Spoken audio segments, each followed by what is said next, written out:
بسم اللہ الرحمن الرحیم۔ السلام علیکم محترم ناظرین، آج ہم جانیں گے کہ ولایت کتنے قسم کی ہے اور اولیاء اللہ کے اوصاف کیا ہیں۔ ولایت اور اولیاء اللہ کے اوصاف: وہبی ولایت، عطائی ولایت، کسبی ولایت۔ وہبی ولایت وہ ہے جو کسی خوش بخت کو پیدائشی طور پر نصیب ہوتی ہے، جیسے حضرت سیدہ بی بی مریم علیہ السلام۔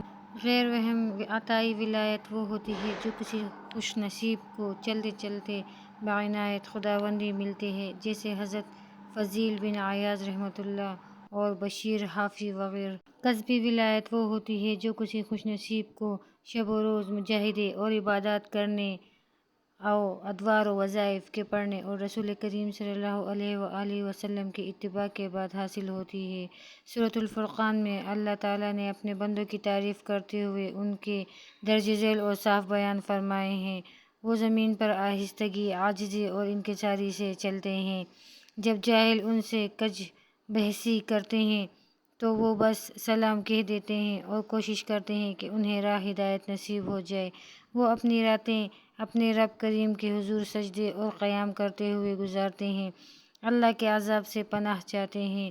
وہ فضول خرچ نہیں ہوتے، وہ کنجوس نہیں ہوتے، بلکہ درمیانی راہ اختیار کرتے ہیں، ہر اچھے کام میں خرچ کرتے ہیں، کیونکہ نیکی کے کاموں میں خرچ کرنا فضول خرچی نہیں ہوتا۔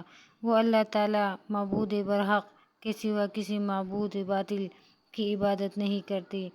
جس جان کی حرمت اللہ تعالیٰ نے رکھی ہے اس کو ناحق قتل نہیں کرتے، بدکاری نہیں کرتے، جھوٹی گواہی نہیں دیتے۔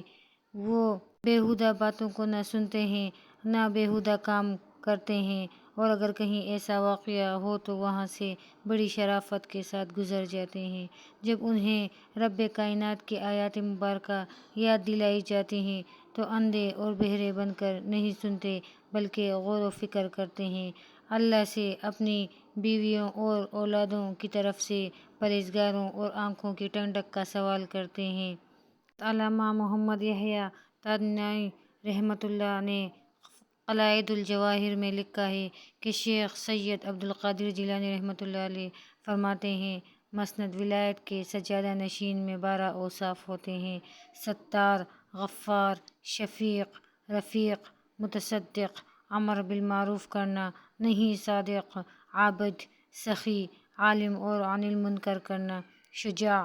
شیخ عبد القادر جیلانی نے کیسے سادہ اور دل نشین انداز میں ولی اللہ کے اوصاف بیان فرمائے ہیں کہ وہ ستار ہوتا ہے کہ لوگوں کے عیبوں پر پردہ ڈالتا ہے، غیبت اور بہتان بازی سے بچتا ہے، اگر کوئی اس سے زیادتی کرے یا بدتمیزی سے پیش آئے تو معاف کر دیتا ہے، ہر آنے والے کے ساتھ شفقت سے پیش آتا ہے اور ہر جانے والے کی دینی، دنیاوی اور روحانی مدد فرماتا ہے، سچ بولتا ہے اور سچ کی حمایت اور تصدیق کرتا ہے، بلا امتیاز کہ کون سچا ہے، اپنا یا بیگانہ، فقط سچ کی حمایت کرتا ہے، نیکی کا حکم دیتا ہے اور برائی سے منع کرتا ہے، اور خود بھی قول و فعل میں مطابقت رکھتا ہے، اعمال صالحہ پر کاربند ہوتا ہے، اعمال سیئہ سے بچتا ہے۔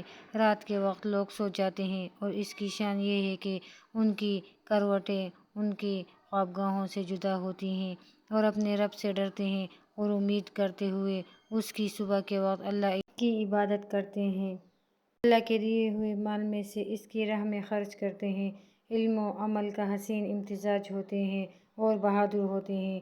یہ وہ اوصاف ہیں، اگر ایک عام مسلمان بھی محنت کرے تو ان اوصاف کو حاصل کر کے مقام ولایت حاصل کر سکتا ہے۔ سلف صالحین، بزرگان دین تمام ایسی ہستیاں ان اوصاف کی حامل ہوئی ہیں اور ہوتی ہیں۔ شیخ سید عبد القادر جیلانی رحمۃ اللہ علیہ میں مذکورہ بالا تمام اوصاف بدرجہ اتم موجود تھے۔ خواجہ عثمان ہارونی رحمۃ اللہ علیہ فرماتے ہیں، جس آدمی میں حسب ذیل 3 خصلتیں ہوں تو یقین کر لو کہ اللہ تعالیٰ کا دوست: سخاوت جو سمندر کی طرح ہو، شفقت جو آفتاب کی شفقت اور مہربانی جیسی ہو، تواضع جو زمین کی خاکساری اور عاجزی کی سی ہو۔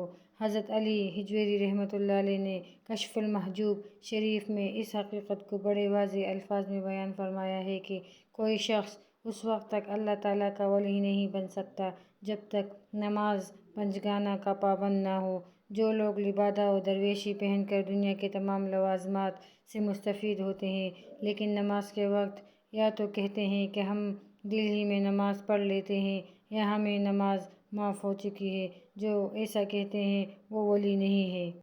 تو محترم ناظرین، آج ہم نے سیکھا کہ ولایت کتنے قسم کی ہے اور اولیاء اللہ کے اوصاف کیا ہیں۔ اگر آپ کو آج کی ویڈیو اچھی لگی ہو تو براہ کرم میرے چینل کو سبسکرائب کرنا نہ بھولیے گا اور ویڈیو کو زیادہ سے زیادہ شیئر کیجیے گا تاکہ آپ کی طرح دوسرے بھی اس فائدہ مند تحریر سے مستفید ہو سکیں۔ جزاک اللہ خیر۔